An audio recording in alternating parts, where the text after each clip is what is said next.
She's made up her mind to live pretty smart.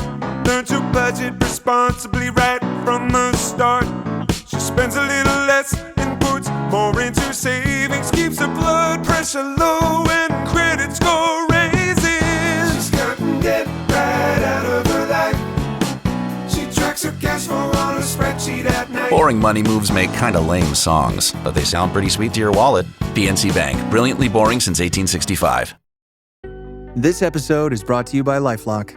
Not everyone is careful with your personal information, which might explain why there's a victim of identity theft every 5 seconds in the US. Fortunately, there's LifeLock. LifeLock monitors hundreds of millions of data points a second for threats to your identity. If your identity is stolen, a US-based restoration specialist will fix it, guaranteed, or your money back. Save up to 40% your first year by visiting lifelock.com/podcast.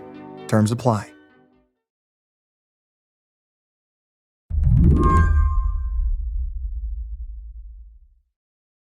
If you're undocumented and you live on the central coast of California, there's a phone number you might want to have in your back pocket.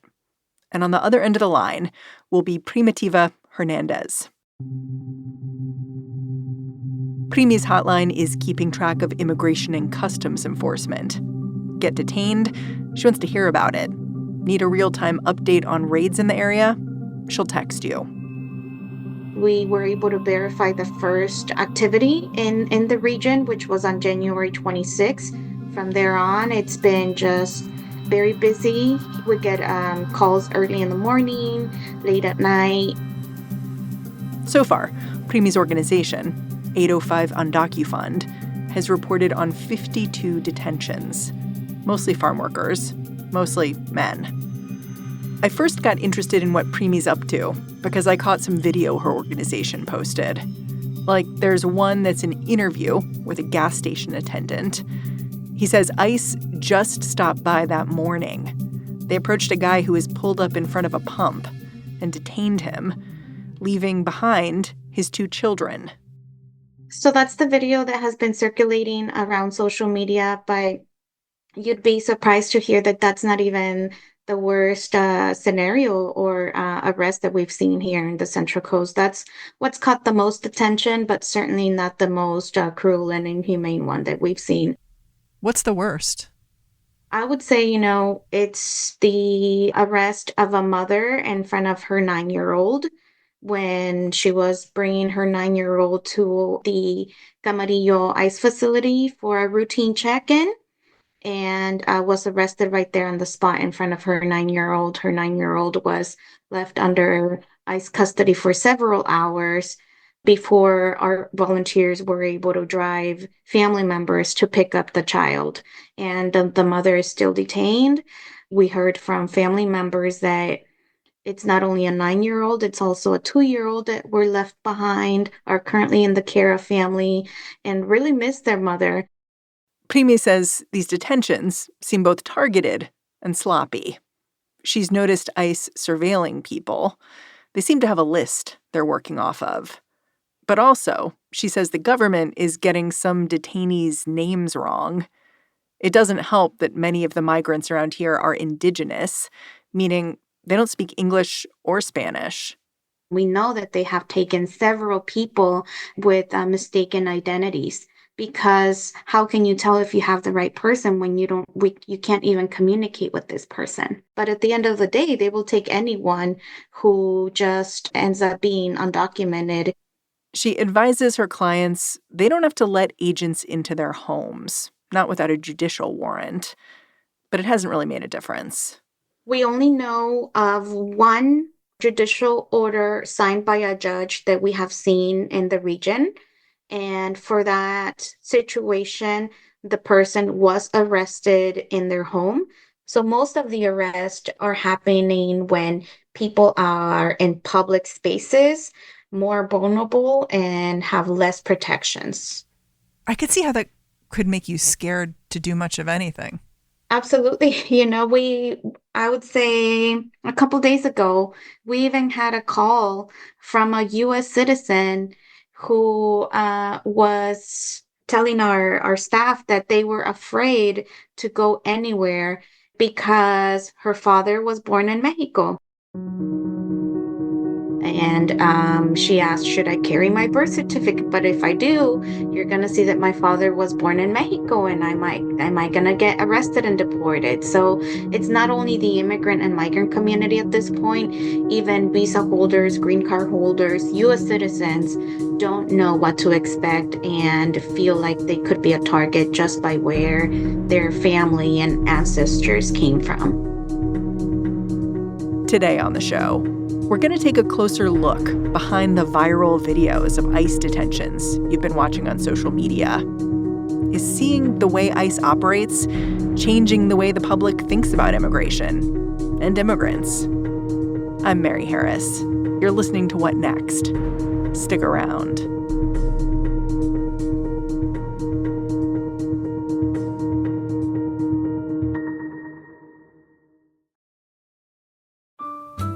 This episode is brought to you by Quint. The temperatures are rising and summer's approaching. If you are tired of looking at the same tank, same shorts, same everything, give your daily uniform a little upgrade with Quint. Quint sent me a couple other summer pieces, and honestly, I am wearing one of them right now. It's a super cute button-up shirt that came with matching shorts. Then there's a simple wrap dress they sent my way. Add a jean jacket to that, and it's a casual weekend fit. If you add a piece of jewelry, you can take it for a night on the town. By working directly with top artisans and cutting out the middleman, Quint gives you luxury without the markup, like 100% European linen shorts and dresses from $30, luxe swimwear, Italian leather platform sandals, and so much more. Treat your closet to a little summer glow up with Quint. Go to quince.com/whatnext for free shipping on your order and 365-day returns. That is QUINCE.com/whatnext to get free shipping and 365-day returns. Quince.com/whatnext. This podcast is brought to you by Progressive Insurance. You chose to hit play on this podcast today. Smart choice. Progressive loves to help people make smart choices. That's why they offer a tool called Auto Quote Explorer that allows you to compare your Progressive car insurance quote with rates from other companies. So you save time on the research and can enjoy savings when you choose the best rate for you. Give it a try after this episode at Progressive.com. Progressive Casualty Insurance Company and Affiliates. Not available in all states or situations. Prices vary based on how you buy.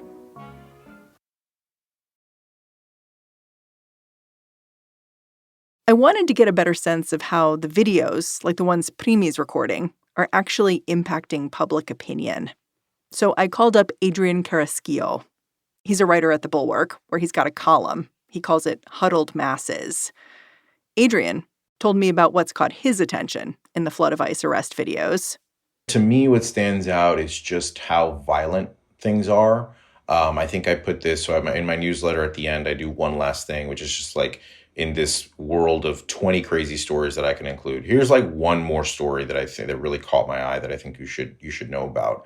And it was they were looking for a man. I believe they were saying like, hey, we're looking for Antonio.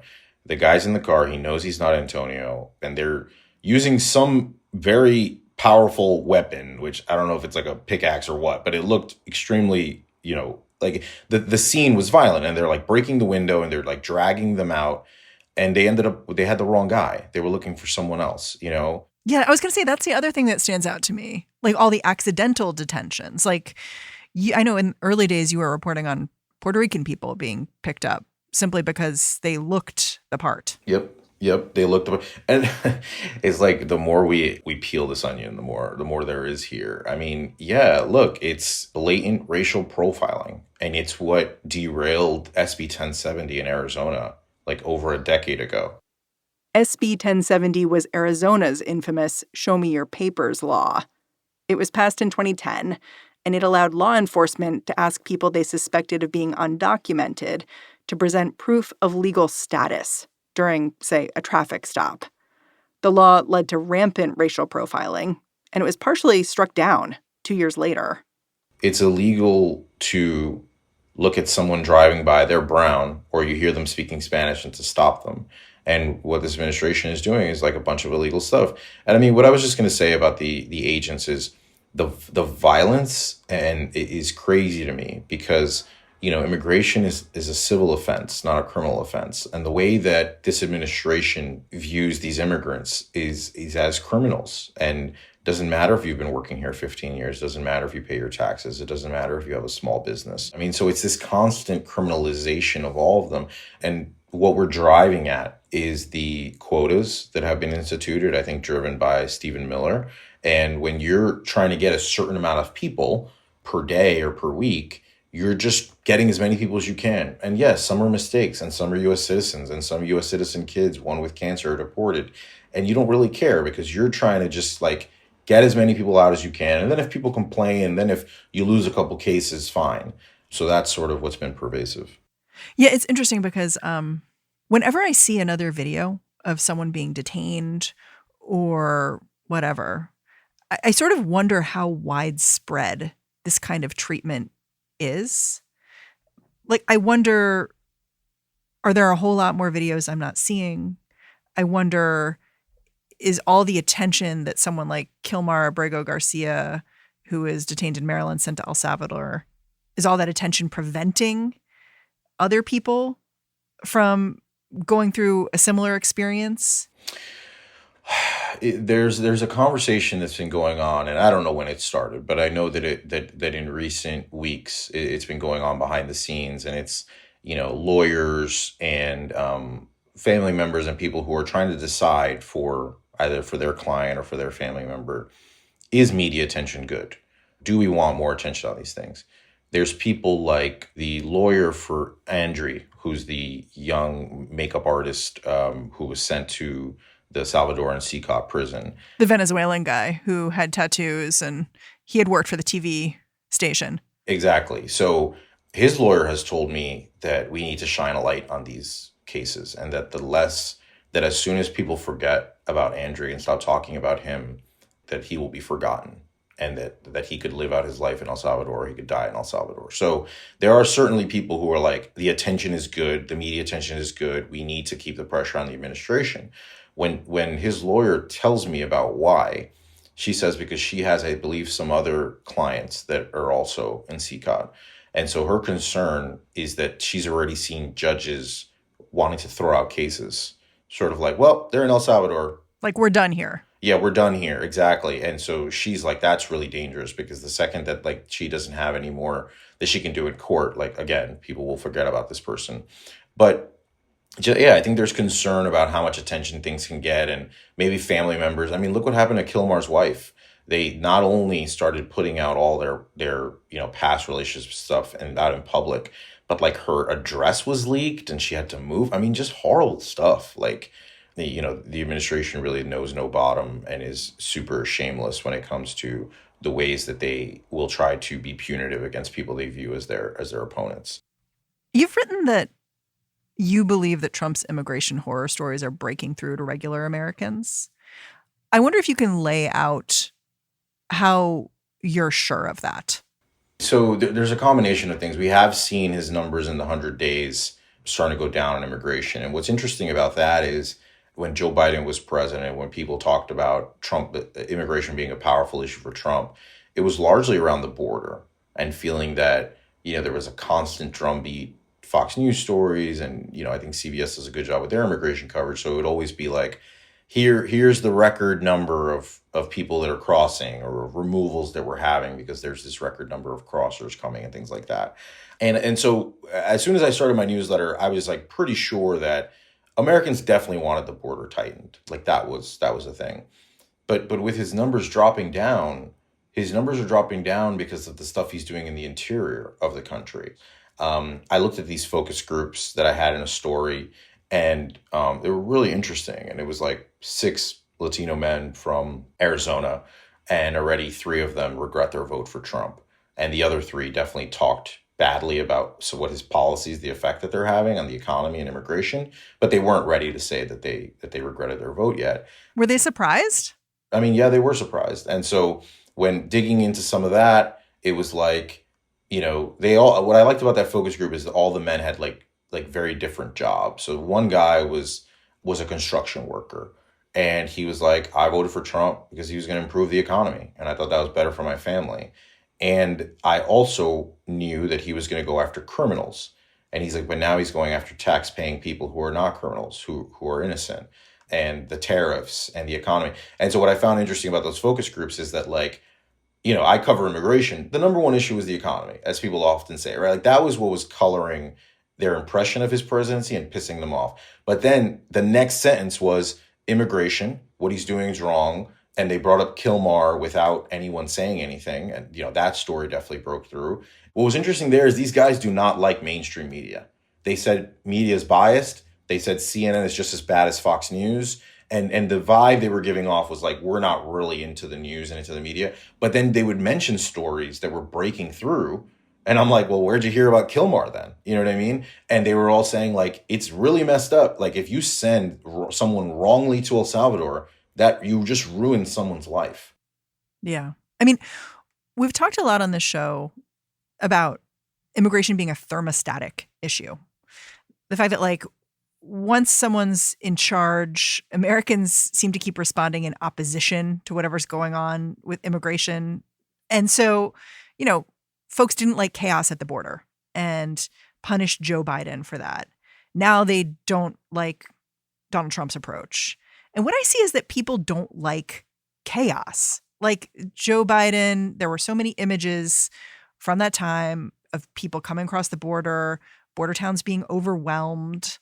And that did go away later on in his administration, but it didn't, the images had been there, right? And the buses had been sent to these northern cities. And so there was this impression of chaos that just sort of stuck. Now the impression of chaos is coming from these videos that we're seeing of people being arrested and the stories of people who are being sent away, essentially. And that's just kind of, I don't know how you resolve that, because it just seems like we're stuck in this back and forth at this point. Yeah, I think in the latest newsletter, I have a poll that is 2,500 Latinos, and it's not sort of like your normal advocacy poll. It's with Data for Progress, and it was conducted in May. And 44% of the Latinos in that poll supported Trump in November. So this is, you know, not what some would see as sort of like an advocacy poll that's trying to make Trump look bad. This lines up with where Latinos were in November. And what they have found is that I think like 2/3 of Latino voters now think that Trump has gone too far on deportations. And so that gets into the overreach stuff, and it gets into that these voters are looking for a more balanced approach. And so I often think, like, if Trump was able to control himself on some stuff, his numbers would be sterling, because if he just did the border stuff, people would be like, man, he said he was going to clean that up, and he did. But yeah, to your point, when you start going into the interior, when you start, you know, people then all of a sudden are like, yeah, that's my neighbor, or, you know, our kids play soccer together, you know, and so that starts breaking through in these local communities where they're just like, what's going on? This is going too far. This is that chaos that you talked about. And what they talked about was that these voters are looking for a more balanced approach. That's really interesting to me, because what they saw in that poll was that Trump's numbers are down, but that hasn't translated yet to voters like rushing over to Democrats. So it seems to me to be an opportunity for Democrats, but one that they're going to have to seize. We'll be right back.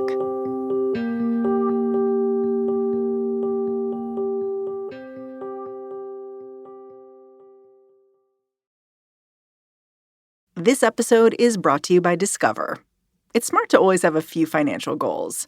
And here's a really smart one you can set: earning cash back on what you buy every day. With Discover, you can. Get this. Discover automatically matches all the cash back you've earned at the end of your first year. Seriously, all of it. Discover trusts you to make smart decisions. After all, you listen to this podcast. See terms at discover.com/creditcard. This podcast is brought to you by Progressive Insurance. You chose to hit play on this podcast today? Smart choice.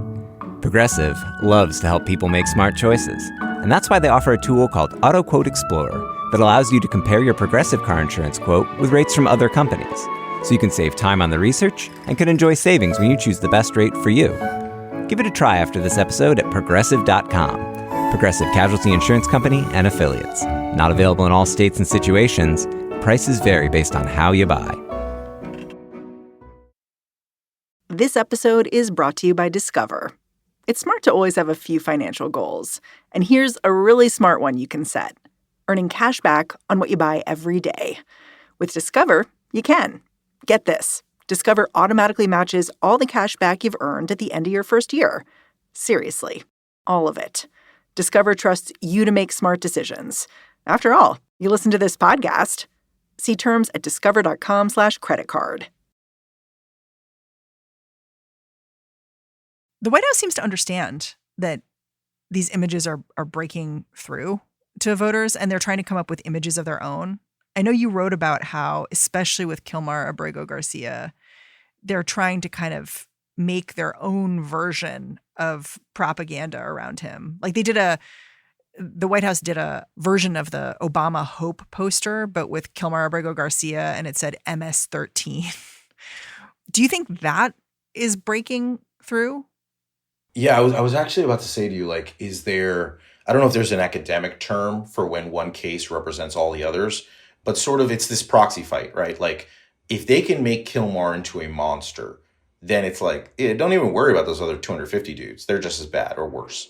And I think similarly for the forces that believe in due process and democracy, that are like, the reason that Kilmar is important is, and I said this in a newsletter, I really believe it. If they can get Kilmar back, if El Salvador brought him back, then I think you would poke a hole, and then everybody, and then all of a sudden another 10 to 15 or 25 would say, hey, my family member, my client is just as innocent or also has U.S. citizen family. So they painted themselves into a corner. I think so, but I think that that's why it's really, really difficult to get him back, because I think that like both El Salvador and, the Trump administration know that, if they say that they already said this guy was wrongly sentenced. They've just dug in their heels. So I do wonder about that and sort of worry about that. Like, are they just going to leave him there no matter what? Because it's not I think they understand his safety matters, as evidenced by him not being in the CCOP prison, and them putting him in their own place when Senator Van Hollen went down there to meet with him. But yeah, it's an open question, right? Because we do not have proof of life for others like Andre of what's going on, what's happening to them, which I'm sure is not good. I mean, the thing that I guess surprises me about everything we're talking about, like the fact that there are these polling numbers showing that immigration is becoming not a great issue for the administration, is that Donald Trump's White House doesn't seem to be moderating at all. You've laid out why that makes a kind of sense for the Kilmar Garcia case, right? If you bring this one person back, maybe it like opens a bit for other people to now plead their case. But it's not just that. Like in the last week, we've had Stephen Miller, White House advisor, suggest that habeas corpus should be suspended, meaning that detained people would not be able to challenge their detention. We just learned before we got on the line that the Department of Defense is reviewing a request for National Guard troops to help with immigration detention. These all seem like extreme measures that if you looked at the numbers, if you looked at what was happening publicly and you were in the White House, you may say like, well, we don't need to do this other thing over here, if we want to maintain our popularity, Yeah, I think the two examples you gave are pretty good ones, because when I would speak to people, lawyers and activists and things like that, and I think I did a piece that was like 7 things that these people are scared is going to happen, and they were giving me, examples. National Guard is just one step below actual U.S. soldiers in U.S. cities, right? Which is like when all the executive orders came out and all the activists and everybody was telling me these are all horrible for all these various reasons, including Alien Enemies Act stuff and things that sort of the administration was foreshadowing, they'd be like, well, the only thing we don't have is military in U.S. cities. So now they're trying to get the 20,000 National Guard. What I find interesting about that is that a few months ago, that was the worst thing that was considered. And now we have this, floating of suspension of habeas corpus, which is, of course, illegal and not something that they can do. But we've already seen, like with the birthright citizenship, they will try to throw things out and they're okay with challenges.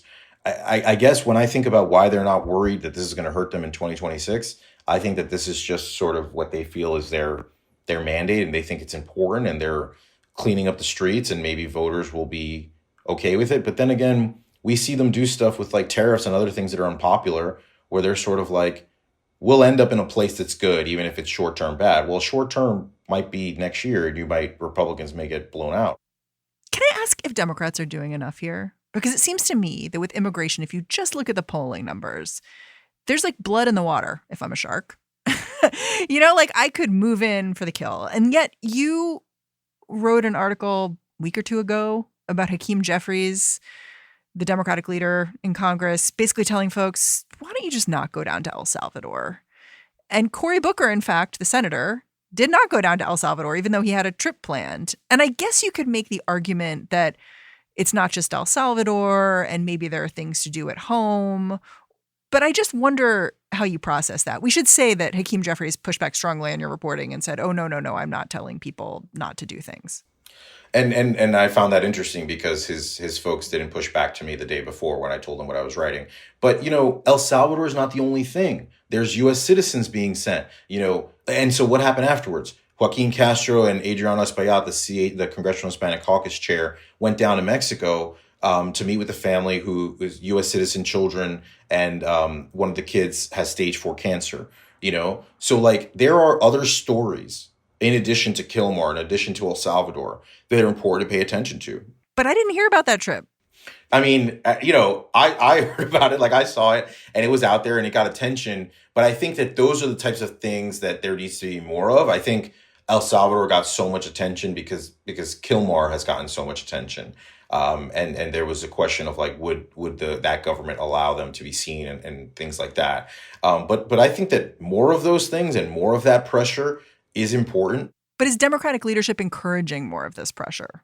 Interesting. Yeah. So I think that like there was this concern about El Salvador, given that the administration can easily say, no, these are gang members. And, I think that I spoke to Ruben Gallego at a town hall in Arizona. Senator from Arizona. Exactly. And he told me that like the administration wants us to focus, that this is a trap. They want us to focus on El Salvador or supposed gang members and things. But I think there's other more sympathetic, like across the board, sympathetic U.S. citizen kids and U.S. citizens in general and the spouses of U.S. citizens that actually is smart. And like you said, there's blood in the water. And if right now there's polling that shows voters are souring on this administration and getting a bad impression of this administration, that's an opportunity. That's an opening right there. And what are you going to do in that moment? And so I suspect there's going to be more, because what was scaring Democrats from what I was hearing was like, they were cowed by what happened in November. But then there were all these new data points. There were all these new horrible stories emerging, and people were like, what's going to happen? And Democrats would tell me, well, we think there's going to be one thing that's going to be so bad, he's going to start losing support, and that'll make it easier. And a lot of people could see that as sort of like spineless or whatever. But like now I think that his numbers have softened, and that we know that there's incredible overreach and unlawful actions. This really is an opportunity for Democrats to do more. And I'm not saying it's easy, but I do think that Democrats would be well served by continuing to step up and continuing to fight back on a lot of the overreach. Because if you don't, then all of a sudden you have the floating of suspending habeas corpus and things like that. Adrien, I'm really grateful that you took so much time with me. Thanks for coming on the show. Oh, thank you so much for having me. It was really great. Adrian Carrasquillo is the author of Huddled Masses, which is a newsletter and column over at the Bulwark. Earlier in the show, you heard from Primitiva Hernandez. She's the executive director of 805 UndocuFund, a Central California nonprofit that provides assistance to undocumented immigrants. We reached out to Immigration and Customs Enforcement for comment on the ICE arrests that Primitiva told us about, but we did not receive a response. And that's our show. What Next is produced by Paige Osburn, Elena Schwartz, Rob Gunther, Anna Phillips, Ethan Oberman, Isabel Angell, and Madeline Ducharme. Ben Richmond is the Senior Director of Podcast Operations here at Slate. And I'm Mary Harris. Go track me down on Blue Sky. Say, hey, I'm at Mary Harris. Thanks for listening. Catch you back here next time.